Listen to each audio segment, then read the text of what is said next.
So, Brian, you've decided to come and talk to me.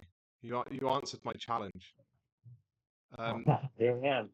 Thanks for having me. So, it's fine. It's a Wednesday evening here, sunny. It's the middle of the day for you, isn't it? You're what, 8 hours behind me?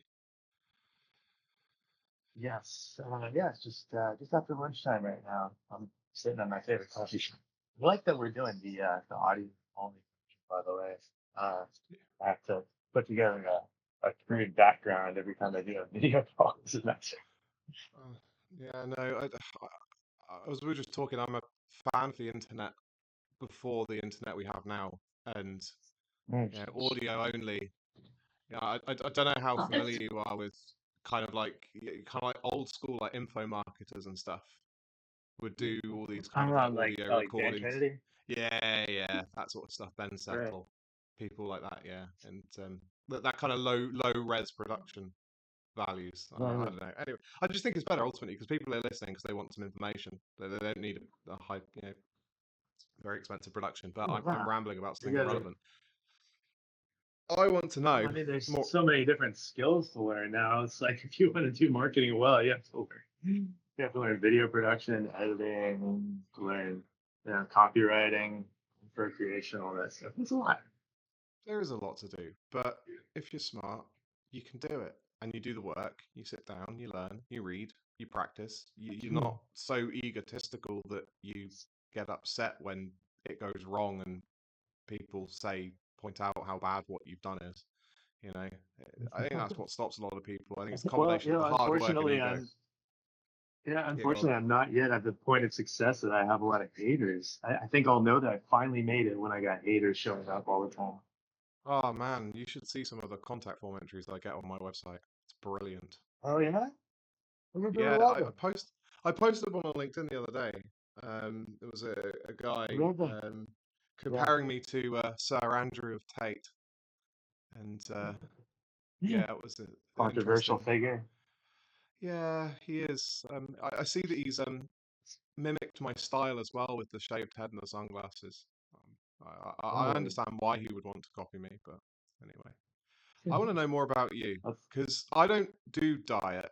You probably know this. I'm quite skeptical of diet people, but I like you um, because you seem to know what you're talking about and you're doing something quite cool with your little business. Can you tell me more about it?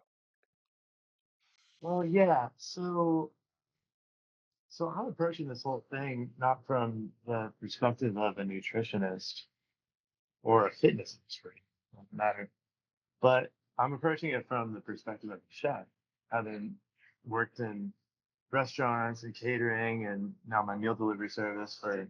I've been doing food for more than 20 years now. It's all I've done really. Ever since we got out of high school, I went right to culinary school. I was the youngest guy in my culinary school when I started. But uh, at the point where it is now, doing what I'm doing now, I'm basically taking taking all the things that I've learned from working for some really talented chefs in New York City, San Francisco, San Diego. I'm taking some of the best that they've taught me in terms of recipes and techniques and styles and ingredients they introduced me to, and um, I'm basically taking that and kind of like you talked about synthesizing. I'm synthesizing my own recipes and dishes and and styles of cooking, and I'm creating dishes that are specifically designed for people who are trying to get in shape or maintain a good level of fitness. And what that means is we're talking about dishes that are primarily, well, they're all high protein dishes, and they're created in the meal prep style, which gives it the convenience of when you learn how to cook food like this, you don't have to cook every single meal. You can cook it in a batch, and then these meals are packaged, and you put them in the refrigerator, and then they're ready to go for the next few days for your lunch or your dinner. And so, when you think about how busy people are, especially in the U.S., people don't really set a whole lot of time aside for food. But if you set aside just a couple hours on a Sunday, for example, using we can crank out some really good, tasty food and have it portioned for you, so it's ready for the next few days. And that's kind of the key to maintaining a good diet that supports your fitness routine with high protein and nutritious vegetables and the high fiber starches. And it's not only meant to be supportive of your fitness routine, but it's also meant to taste good, obviously. I mean, that's what chefs do. Chefs are trained to create food that tastes good, looks good, has nice texture, and it's the kind of thing that people people really crave. So I'm trying to bring in, you know, sort of a passion for fitness that I've done for most of my life. I'm bringing that together with what I've learned cooking in fine dining restaurants, and I'm creating an educational tool for people to make healthy cooking a part of their lives. That's a noble mission. We've got a few companies doing that over here actually, but I yeah, I can absolutely. But what you said about people being too busy and not really able to make food a part of their yeah, a part of their life, give food the time and attention it deserves.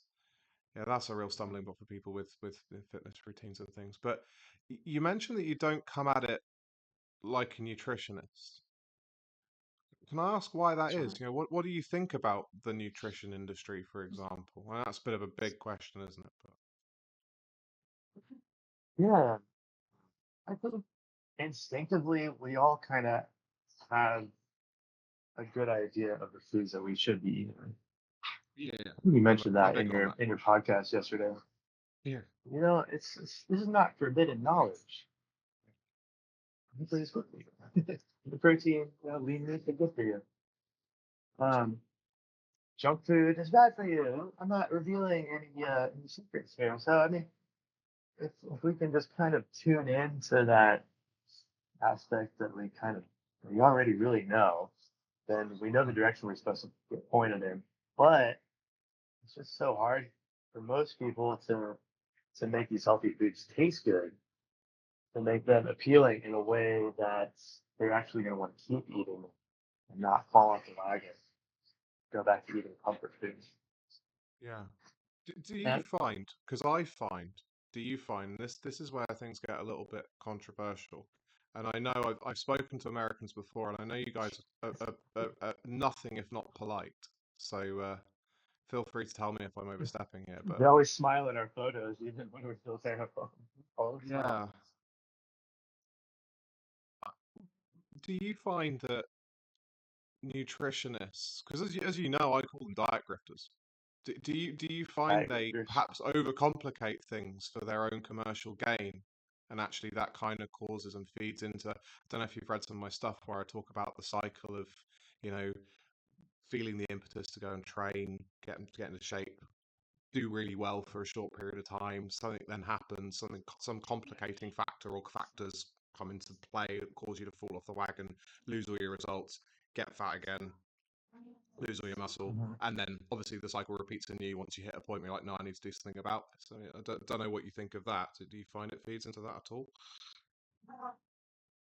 Yeah, there's definitely some of that. I mean, you think about, you think of it like a rubber band. You know, the harder you stretch that rubber band back, the the harder it's going to snap back once something happens. So, like, if you're on a really restrictive diet, for example, Yeah. then as soon as you end the diet, then that craving for comfort food that's been building up for so long is gonna hit you really hard. It's likely that you'll probably go back to eating junk food just like before, maybe even gaining all your weight back again. So I guess the alternative to that would be to find a way to eat real food that's that's appealing enough to make you really like truly enjoy it and make that type of eating part of your life instead of putting yourself on some restricted diet routine that's gonna that's gonna make you suffer. And I do understand that there are some people in certain health situations where they have no choice if you super restricted diet. I'm not talking about them. I'm talking But about they're under medical supervision how it is anyway, for aren't most of they? us. Yeah. Right. Yeah. I But I do think I'm find, speaking to most people in that way. yeah. No, well, of course, this is the thing. I do find though that some people, particularly overweight people, like to hide behind that. Essentially, I view it as almost a type of stolen valor. So you've got people who have like legitimate eating, what's called what they are eating disorders, for example, or genuine health problems that cause them to need a massively restricted diet to maintain their health. Because these people aren't talking about fitness results. These people are talking about maintaining baseline health, right? But they Just trying almost kind to of want to get by co-opt at that a and certain say, point "Oh, and stay alive. yeah, yeah, yeah," they almost want to co-opt that and use it as an Okay. excuse to do nothing at all. Oh, I can't because I would need the XYZ restrictive diet. Do you ever come across that sort of thing, or?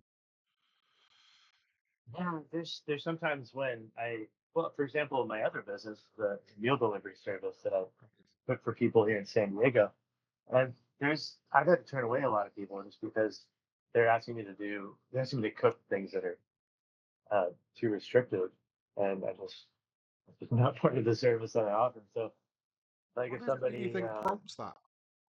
That cooking wanting the restricted diet. What do you think it is that prompts that? Do you know? Have you asked? well, you think they've always been led to believe that a certain restrictive way of eating is like the way to do it. They're probably learning it from the internet. I mean, we've seen how that idea of veganism has caught on so well. I think whoever's promoting it has wrapped it up with, the idea of kindness being you can only be kind if you adopt this philosophy of veganism, and that's kind of brought along a lot of people along to it. Mm. And I Do think you most of remember us when? know that it doesn't really Yeah. give us the nutrition we need. Do you remember when we used to joke about vegans? Kind of 2010. Those, kind We're of joking about about it 10, even 10, more 15 years now. ago when veganism was still really fringe. And it's really it's probably mainstream now. What do you think about veganism? Because I I mean I think think it's they're actually mentally heading back deranged, to but being fringe again. yeah, now that yeah. now that it's been revealed as being nonsense. Well, it's extreme. I understand it's extremely dangerous. I know on my PT course we talked a little bit about diet, only a little bit, because certainly in the UK, PTs are not qualified to do anything other than parrot government guidance around nutrition. Um, Yeah. just not. They shouldn't be writing meal plans or doing any of that stuff, even though most of them do. Well, so Um, you're discouraged. He's talking about nutrition as a personal trainer. well, it's yeah, because ultimately the role of a personal trainer is to train someone in exercise. Exercise is not diet; they're different words. That means they're different things, right? Um, Exercise and Hmm. diet are related, which is why there's a fairly chunky nutrition module that formed part of the course that I did. But the guy who facilitated it made it very, very clear that we're not qualified. And I think it was even a question on the exam. It wasn't a difficult exam. The question on the exam was about around what we shouldn't do, and we should only be repeating government guidance on and signposting. We shouldn't be doing meal plans. We shouldn't be offering advice on supplements or anything like that. And that's something I I agree with because, as I say, I'm a personal trainer. I'm not a nutritionist. I'm not a dietitian. Um, However, we did talk about veganism, and Oh, one of the things that the guy said was that essentially it's impossible for a vegan to have a healthy, rounded diet without supplementation of some description so because it's to do with the like amino acids in the incomplete and complete proteins. Obviously, because you're the chef who knows about protein and things. I just like eat meat and lift weights, but am I? well, you need a certain. Can you offer some There's more certain guidance foods on that that? are complete proteins. I think beef is known to be a complete protein, Yeah. but most foods that contain protein are the amino acids Yeah. in each individual ingredient. they come together in your digestion with amino acids from other foods to form complete protein that your body can use to build muscle. At least that's Right. my understanding of it. I might be misstating it a little bit. But like I said, I'm not a nutritionist. I'm No. doing No. everything from the perspective of a chef. But I mean, but there's really no reason to overcomplicate it too much because you know putting together a recipe that has the right amount of protein, that a good amount of protein for someone who's building muscle is not something you need a degree to do. Well, It's pretty no. simple. Oh, yeah. I mean, I walk around significantly bigger and leaner than most guys who don't take steroids. 33 years old now. Simply by grace of the Mhm. fact that I've consistently turned up at the gym for 15 years at this point. Sure. The longest, the longest unplanned break I took was 2 weeks after I had my eyes zapped, eyes lasered. Other than that, Mhm. it's so You've been consistent about it. yeah, you just keep going and lifting the weights and eating the chicken and the meat and it's never something that's come particularly difficult to me because I suppose fitness to me isn't something I'm passionate is absolutely not a word I'd use to describe my attitude towards it. I see it as Well, it's something a as little bit of a essential. dry subject, isn't it? Well, yeah, but not only that, but it's like to me, it's as essential as brushing my teeth or going to work or wiping my bum after I've done a poo. I just have to do these things. So Yeah, yeah. I don't want to complicate it. Does that make sense? And that's why I kind of love your approach to nutrition and diet because as you just said there, it's a beautiful statement you just made. I come at this from the point of view as a chef. You're creating something that's Yes. practical, sensible, and delicious, which means that people are gonna stick to it. And I dare say they're far more likely to get results by eating your meals that you do and having you work with them. I saw the kind of more close service that you do on LinkedIn, saw that mentioned. I think they're far more likely to get results with someone like you than they would with some quack nutritionist that's telling them to spend, £100, £200. I don't know what that'd be in dollars, probably a lot, a month on weird supplements with a very, very shaky evidence base, you know? Well, I mean, the weirdest that I'm gonna get with what I'm doing is maybe introducing to an ingredient that you might not be familiar with. Like for Oh, example, this week I'm cooking a new dish. I'm about to record it later today. It's gonna be a pistachio chicken mole with pickled red onions and cilantro rice. And to be honest, mole is kind of it's an ingredient that I'm not super familiar with, but I have been cooking with it more lately, and I've really kind of fallen in love with cooking with it. Have you what is had what is mole what is a sauce mo? before? No, what is it? Well, Oh, I it's don't. really interesting. So I'm a it's a peasant from the north of Mexican England, trip. Brian. It's a what? Sorry. Allow me to civilize you. Yeah. It's a Mexican traditional sauce that comes from, I believe it comes from the state of Oaxaca. Maybe it's Pueblo. I'm not sure. You can double check it. But Okay. it's a sauce that's made with a whole bunch of ingredients, and it takes Yeah. a really long time to do it. You start with roasting chilies until they're burnt, basically, and then you remove the burnt skin, and you let the chili soak. And then after that, there's a whole long process of cooking spices, and there's some chopped nuts that are stirred into it as it's made into a liquid, and then sometimes it's finished with dark chocolate, which is really cool because it kind of blurs the lines between what's an entree and what's a dessert. So Yeah. as I'm starting to cook more with mole, I'm starting to like it a lot more and seeing what else I can do with it. But um, I'm putting together a kind of a primitive version of it this week in a recipe that I'm going to share, and I think people are really going to like it. Um, so kind of, I think we should probably say that the sort of the guiding principle behind what I'm doing here is is just knowing from seeing so many people start a meal prep routine fall off the wagon so many times. From learning from that, what I've kind of realized is that people aren't going to stick to a healthy eating routine unless they enjoy the flavor of what they're eating. And with that knowledge in mind, really it helps me create things that are not only good to eat, but get people excited about eating them.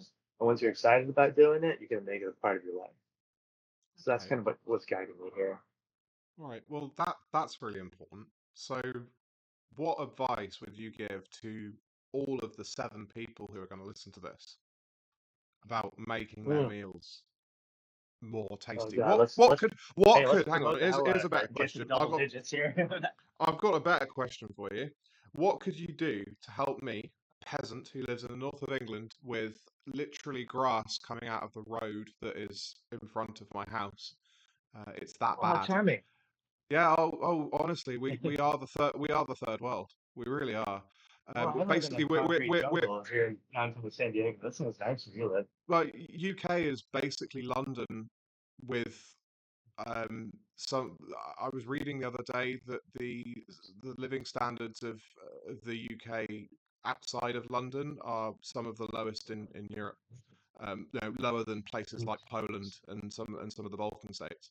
So that should give you some context here. Anyway, what could you do to help us poor peasants, someone like me in the north of England who's not particularly interested in food, but wants to not be fat, so needs to be eating the healthy, nutritious meals that we've just talked about? What tip could you give me to make it more tasty?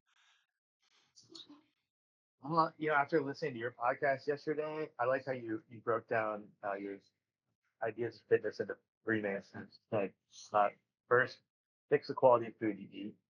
Second, start taking fitness exercise seriously. And third, you said make sure you get your portion size correct. So Yeah. I listened to that and I thought, well, how could I break down my ideas into three simple steps?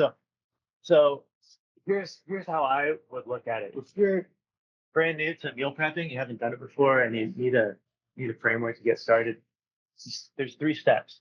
Uh, the first one would be you're gonna have to carve out some time to do this. So first step is find some time. And now this is gonna be kind of contrary to what a lot of fitness experts say about eating, because they say that eating healthy is I mean, they say it's easy. In a sense, it is. But if you're only going to spend 15 minutes on meal prepping for the week, then really, how much enjoyment do you expect to get out of your food? You only took some pre-cooked chicken breasts and diced it up and clear it in some meal prep containers with some unseasoned sweet potatoes, barely cooked broccoli. You might take 15 minutes. You might have meals for the whole week, but you didn't take enough time to actually let flavors come together and use real cooking techniques and add other ingredients that make food exciting, that really stimulate your taste buds. So when it comes to carving out time, I would say set aside 2 hours per week. And the best day to do that is Sunday afternoon. If you work a 9 to 5 job, I'm going to take a couple hours on Sunday to prep meals for yourself. And um, that might seem kind of difficult when you're just getting started, because people want to relax on their days off from work. They're gonna chill on the couch. I like chilling on the couch as much as anyone, but you know what else I really like? I like opening up the fridge on a Tuesday or a Wednesday and looking at the neatly stacked meals that I took the time to prepare on Sunday and grabbing one of those nice meals and reheating it. And in 2 minutes, I've got a delicious dinner. And that's because I invested time on Sunday. So you put in a time investment at the start of the week and it pays off for the rest of the week. And I can recommend this technique more. So that's the first step. Find time. The second step is find equipment. Now, uh, I guess everyone's kitchen is different. You might already have a fully equipped kitchen, or you might have just like the basic equipment. Now, when I'm putting together these recipes, I'm not using any really crazy tools and equipment. I'm using pretty basic stuff. I think the most sophisticated item I have for cooking is an immersion blender. Have you seen one of those? It's like a stick blender. It has a No, trigger and then I have a it's got. knife and a pan and a hob. That's all Hey, I have. you're halfway there. Yeah. Okay. Yeah, a knife is probably the number one tool. Also, a cutting board, a reliable cutting board. You're gonna need that. And you're gonna need a very basic collection of pots and pans. Like I use probably 3 pans, maybe 4 pans for all of my recipes, and they're good quality pans too. They're made to last a lifetime. They're not the cheap ones, um, but you don't need a giant collection of pans to do good meal prep. You just need a few that you're familiar with, that you're comfortable with, and some basic containers. You need some mixing bowls and your basic meal prep box, like Tupperware, for example. I use something similar to that. So that's the second most important thing. Make sure you got your equipment, and I'm going to be writing a lot more about that in my newsletter. Some recommended products that I use. I'll be including some links to those in newsletters, but they're all products that I use myself, so I can recommend them from firsthand experience. Sure. Number one, find time. Number two, find equipment. And number three is find inspiration. And I guess what I mean by that is find a source of new recipes that you can cook that you're going to enjoy, that is you can continue to come back to once you run out of ideas for things to cook. Because you don't want to be cooking the same 1, 2, or 3 meals for the rest of the year. You want to add a little bit of variety to that, right? I mean, you don't want to eat the same. Remember? No, of course you So, don't. Sorry, you broke up ever so slightly, but no, I don't want to. Well, actually, you say I don't want to be eating the same meals every day. I've eaten the same thing every day for the last, I think, 3 weeks. Um, I, well, have I you? yeah, I'm one of those people, but I don't make a big thing out of it because I find there's nothing more cringy than those bodybuilder types who are like, "Oh, I'm eating the same thing every day." So I don't care. I, It's I, I terrible. just, I can't imagine living like that. I honestly, I have a thing. I've got a small selection of things that I will meals that I just rotate through. So at the moment, it's just like a chicken curry thing that I make with some tinned tomatoes and just cook it all up, and then I make them in batches of kind of 4 or 5, and then just like eat through Mhm. them, cook up again. But this isn't an approach I would say that a normal person could deal with. I used to work shifts. So I did shift work for well 2 years at university plus 3-ish years afterwards. And when you're doing shift work like that, particularly rotating shifts, where you are, a typical rota for me might be a 7 to 7 day shift, followed by a 1 to 1 late shift, so 1 p.m. to 1 a.m., followed by 12 till 12. So, I'm back into work 11 hours later, followed by a couple of night shifts, Hang 8 to 8 night for shifts. your So, eating, the food you're in. yeah, so when you're doing Was that, it difficult you, to no, have because I food? no, because I'm an adult who takes responsibility for his choices and understood that I needed to eat protein and things like that so that I didn't get fat and could maintain my muscle and stuff. So I wasn't in the best shape of my life under those conditions. Of course I wasn't, but I was in good nick. And I would do as I do now. It's a habit I developed. So I would just cook large portions of the same thing and then just eat through it. And food became You very you portion functional. them out in the Yeah, one yeah, serving containers. yeah, Yeah. yeah. Little glass serving containers, and I'd stick. Yeah. I generally. You say about carving the time out. I would do it on my last day off. I would pretty much spend um most of the afternoon just cooking for the next tour of shifts, and then just stick stuff in the freezer and the fridge, depending on Mm. what it was. And as I say, that basically bought a habit of eating the same thing. But as I say, I wouldn't recommend that approach to most people because it'll drive them mad. As you say, yours is the norm. You're the normal one here, Brian. I'm the crazy guy. So no. But you were saying I've just Oh, diverted your lovely third point. oh yeah, inspiration. Um, Yeah, inspiration. Don't listen to so Phil. yeah, Phil, you make some good points. I mean, you're just talking about how your work schedule is crazy, Hmm. but you still found a way to carve out enough time to set yourself up for the rest of the week with good food. Yeah. So I think that's something to aspire to. Honestly, it's not easy to do. Um, but for people whose schedules are a bit more Yeah. regular, Sensible. Yeah, yeah. I think You can indulge in nicer things, can't you? yeah, I mean, uh, I indulge for sure. Yeah. Like, No, I mean, in terms of like but flavors and stuff and being inspired. And when I say indulge, I don't mean indulge in the sense of eating loads of bad things. I mean like um, enjoying the luxury of being able to experiment with flavors and really lean into that inspiration that you're talking about. It's kind of what I was going for. yeah, yeah, absolutely. Having Whereas for yeah, me, it having was like a bit functional. of creativity in what you're Yeah, cooking, yeah, 100%. and that may not be essential for everyone. Not everyone needs to eat food I that think blows it their mind for breakfast, lunch, and dinner. I think it probably But is it's nice to essential make it a for regular part of your day. yeah, and I think it probably is essential for most people if they're going to stick at it long term. We have to be realistic. Not everyone can be like Phil Tyreman and just Yeah. you just eat like a robot, and I wouldn't recommend people do because what happens is you are harking back to what you said, elastic bands, right?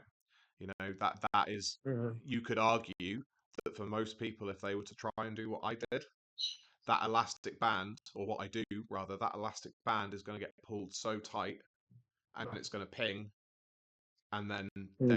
they're gonna fall off the wagon and go crazy and have indulge. Let's use that word again in the right context this time. They're going to indulge in all the things that they shouldn't be eating. You know, that's my Yeah, view, yeah, which is we're, why I don't often talk about how I eat because I don't really want people copying me. Well, but yeah, the thing is, I see what you Brian, mean. if people who are of a disposition to do what I do with food would be doing it anyway. Does that make sense? They would already be doing it. They don't need someone like me to say, "Oh, hey, did you know this food thing is really easy if you just eat the same thing every day?" Because they've already kind of got or been forced to develop that attitude. Like most people need someone like you. I genuinely believe that, having spoken to you now, and I don't often make unequivocal statements like that about other businesses very often. But it's nice of you to say. I hope I'm not It's, talking it up too much about what I'm doing. dude, as I I say, hope I'm there's going delivering to be. as much as I'm I'm sure talking that about it. I'm sure our 12 listeners won't mind. It's important that we spread the Hey, word. double digits. Oh, we will get double Yeah, digits. let's I've spread had the double word. digits of all my podcasts recently, actually, which is good. I think that, in all seriousness, I think that we need businesses like yours, yeah, actual professional chefs who understand the art and the beauty in food, and actually being able to share that with people because that is going to be the thing that keeps them on the wagon. All this crap Hmm. that these quack nutritionists are shilling, and PTs who have no business offering, prescriptive diet advice are shilling. I mean, I can't speak for US PTs, Sure. but UK PTs um, are causing problems, I think, and it needs someone like you to solve them. So I have no issue with you talking all about your service. And on that note, where do people need to go to learn more about you, Brian? Well, I have a regular newsletter that I'm sending out every week, and I'd love for your listeners to check that out. They can subscribe to it and get a new recipe, a new dish that I'm working on delivered to their inbox every Saturday morning. And I talk about the dish that I created and a little bit of the story behind how I came up with it. And sometimes I take in LinkedIn experts or my Oh, favorite good. TV celebrity chefs. Cool. Yeah, send It's me the fun. link to that, and we'll put it in the description, and I'll stick it on the page on Yeah, please the do. background as well for you, dude. But yeah, no, send So me I'm that. using That's the the Beehive newsletter platform right now. You can go check it out at cooksimpl.beehive.com. Like you just said, Phil, there's going to be a link in the description. So yeah. yeah, I'd love for your listeners to check that out. It's going to be And on the I'm on screen as well. LinkedIn Go on. Are on you on screen. LinkedIn? Yeah, I'm on LinkedIn. I'm sharing a lot of stuff on LinkedIn. And let's see. Well, it's I want to go back to what you just said about nutritionists Hmm. being drifters. You make some good points about that. Nutrition's it's a kind of a murky space, really. It's difficult to if you're just getting into it, it's difficult to figure out who's right and who's wrong because everyone's so convinced they're right. But maybe shift our aim a little bit at who's the real enemies here. Um, I don't want to sound too dramatic, but we're kind of in a nutrition war against the processed food industry. You know what I mean? You've got it worse over where you are as well because of the relative lack of regulation versus what we have here. Because we've got not the we've left the European Union now, but a lot of the food protections and things the European Union do put in place are stopping food companies from quite literally poisoning us. But I understand the situation across the pond is even worse, isn't it? Well, our government actually subsidizes production of things like corn, goes The into fructose making corn syrup, corn isn't that syrup. the one? That's the one. Yeah. That's the one. Yeah. And so if you ever walk through an American grocery store and you take a little tour down the cereal aisle, oh man, look at the prices. Look at how cheap it is to buy cereal that's literally made with garbage, ingredients on it, garbage and chemicals, and Yeah. it's so cheap. So Yeah. not only are they use their countries are we're gonna make stuff that appeals your taste buds, that stimulates your taste buds, but we're gonna come at it from we're gonna beat you economically too because these products are way cheaper than anything that's good for you. So we're kind of in a war against the processed food industry, and you know what? They're winning. They Not are looking winning, good. but they are winning. But I find that the easiest way to win these wars is to not fight them in the first place. You know, I take Yeah. a perhaps a radical view that there are bad people in the world. There will always be bad people in the world due to the fallen nature of humanity. They, we need to therefore act in a way that minimizes the influence of the bad people on us. You know, and in the case of food, we both say it. You know what you ought to be eating. If you don't need, if you can get yourself washed and dressed and get yourself to the shops and have a job without carers helping you, you know what you ought to be eating. So do that. Hmm. And that's hard for a lot of people because I'm not gonna sit here and pretend it's easy because I've watched a couple of documentaries now where they have like food scientists, these super smart people who engineer the food and they take it to focus groups and they'll have there was a one I saw particularly, it was tomato soup, and they had like 6 bowls of tomato soup with a focus group, and they were like, which one do you like? And it was, invariably it was the most sugary one. Sweetest one So is the one they liked. Yeah. yeah, and then you combine that with some of the finest marketing minds in the world, and you've got a recipe for disaster. So I'm not going to say it's easy to say no to these things, but you know, you mentioned cereal. There's a cereal in the UK called Cookie Crisp. I'm sure you've got worse over Oh there, yeah. but I it's think we have miniature something like cookies. just like that here. The box with the miniature cookies on the front and the cartoon wolf behind it. You know that's not good for you. No one needs to tell you that a carrot's good for you. Just eat the carrot. You know, Yeah. it is. But as I say, I think that trying to engage in this conflict is a recipe for frustration and failure. And I think we just need to be unequivocal in what we say, and just remind people. I think actually empower people by telling them, "Hey, dude, um, you know, you know this. You've got this. You can do this. You're going to slip up, you're going to stumble, you're going to fall. We all stumble, we all fall, we all have our problems that cause us to do things that we know we shouldn't be doing. But just pick yourself up and try again. Pick yourself up and try again. I mentioned a client of mine who was a bit concerned because he felt like he put on a bit of weight this month. And he says, despite he was doing all the calorie counting and all this other stuff. And so I sent him some of the few things I have written on diet. There's an excerpt from one of my books, and a couple of blog posts as well that are on my site. And and he said, yeah, sometimes, Phil, you just need reminding. And it's and Just need it's reminding. yeah, sometimes I just need reminding that I do know this stuff and I don't need to be doing all these things. And actually, it is just stressing me out, which is making it harder for me to train. Which is me. Do you see? Yeah, and that It, kind of pushes him into a cycle of yeah. going back towards what's comfortable because he's under a lot of pressure. I get that. Well, I know what it feels like. yeah. I'm a big advocate for perhaps not looking at things scientifically and taking the discourse a little bit higher into the realm of the moral. You know, and Hmm. and ultimately the question of how we fuel our bodies is a moral one, isn't it? What should we be eating? What should we not be eating? Well, that implies that there is a right and wrong here, and we should be trying to pursue the moral good, and that's hard. It's really hard for people. We're not naturally ordered to do that, so we're going to fall down, and then you just need people like me and you to just gently remind people, help them pick themselves up, dust them off, and give them the resources they need to thrive. And what do you think about that? Well, I agree totally. I think it has a lot to do with just having high standards for for your life and Yeah. how you want to feel and how you want to look and how you show up. And part of that, part of having high standards comes down to um, how much you expect to enjoy your food, not to drag it all the way back to cooking again.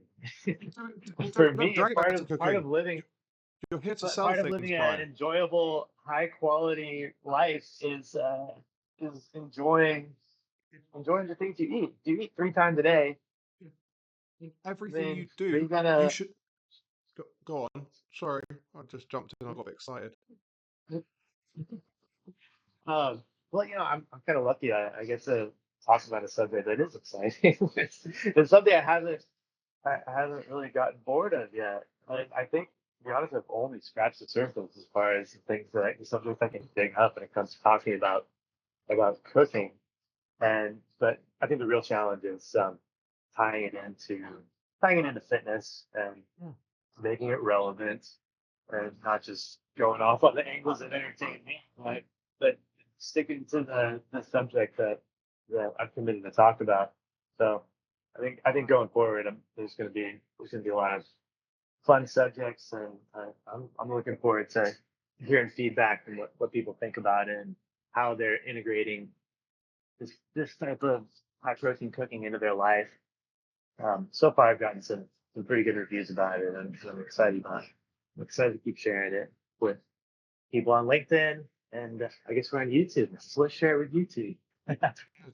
Damn right. And I'll close by saying that I'm a big believer, as I suspect you are as well, in if you're going to do something, do it well.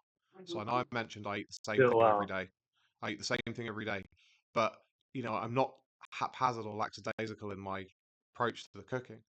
I do it well. I make me and my wife every morning. I make us poached egg on toast, and I do it using. I don't. I just put the egg in the pan. I don't use any of those fancy plastic things or anything like that. And it took me years to learn how to perfectly poach a pan full of eggs. You know, Uh-huh. without breaking them, without cracking them, without getting them, getting them just right. And I get You sometimes I use get a little bit. the vinegar? Use the vinegar? No, no, no, just water, just boiling water, and it No. goes. And Oh. I get a little bit frustrated when it doesn't go to plan, because I want to do it well. I want to do everything I do. I want to do it well. Same goes for those curries I mentioned. I want them to be good. I want them to be high quality. In the same Well, you way as have I high want my train. standards Yeah, I for want my your training to fitness and be. also Damn, for your quality of food. yeah. And that's what I would encourage people to do when they go and subscribe to your newsletter and they go and actually put some of what you teach into practice is to do it well and enjoy it, because that's where enjoyment comes from. I think is that sense of accomplishment, and you only get the sense of accomplishment from practicing and trying to do it well, right? Yeah, exactly. And I mean, nobody ever became a good cook overnight. I definitely did not. I struggled for a long time. But Hmm. even when I was struggling, I was still putting one thing together after another. I was still learning one technique after another. You learn how to cook one dish at a time. You don't learn in huge chunks. And cooking is the kind of thing it's a tradition that's been passed down for hundreds of years from one cook to another, whether it's in a Michelin star restaurant or a grandmother teaching her granddaughter how to bake a cake. These Great are image. it's it's a it's a tradition, and I'm trying to carry on that tradition in a digital format. Um, not very many of us read cookbooks anymore. They're not as popular as they used to be. But yeah, That I mean, that image of a grandmother teaching her granddaughter how to cook, I think, is an appropriate point to end, because it's right on message for what I'm all about. Um, no, it's good, and you're doing a wonderful service for the world, and I genuinely believe that. And that sounds really wanky, but I genuinely believe it, Brian. So thank you so for giving me your time. I'm looking forward to reading more of your posts too. You have a unique perspective on on the subject of fitness, and I like how you don't approach it in a way that's um, overly aspirational. I don't know, maybe you've noticed that some other fitness trainers post their thoughts in a way where it's like an all or nothing approach, and Yeah. they're going to help you 10x your health. It might be over promising, but I, I, I I like the couldn't way you talk about it. It's relatable. I couldn't possibly comment, Brian. So and I probably shouldn't. So we'll call it. Thank you, mate. Ah,